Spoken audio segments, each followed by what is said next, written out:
நண்பர்களே, இன்று நாமொரு பழைய நன்னடத்தை கதையை கேட்கப் போகிறோம். இது பாட்டியும் காகமும் பற்றியது.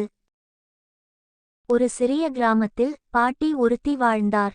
அவள் மிகவும் நல்லவர். ஆனால் அவள் தனியாகவே இருந்தாள். அவள் வீட்டிற்கு அருகில் ஒரு பெரிய மரம் இருந்தது. அந்த மரத்தில் ஒரு காகம் இருந்தது. காகம் மிகவும் தீவிரமாக இருந்தது. பாட்டியின் வீட்டிற்கு அடிக்கடி வந்து அவளது உணவை திருடிச் செல்வது வழக்கம். ஒரு நாள் பாட்டி காய்கறிகளை வெட்டிக்கொண்டு இருந்தபோது காகம் வர தன்னுடைய உணவை திருடினது. பாட்டி அதை பார்த்து, ஏ காகமே, நீ இப்படி திருடாதே. உனக்கு வேண்டுமானால் நான் தருவேன் என்று கூறினார். அடுத்த நாள் காகம் மீண்டும் வந்தது. ஆனால் இம்முறை பாட்டி ஒரு பாத்திரத்தில் சமைத்த உணவை வெளியே வைத்திருந்தார். காகமே, இதை உண்ணு, ஆனால் திருடாதே என்று சொல்லி காகத்துக்கு உணவை அளித்தார்.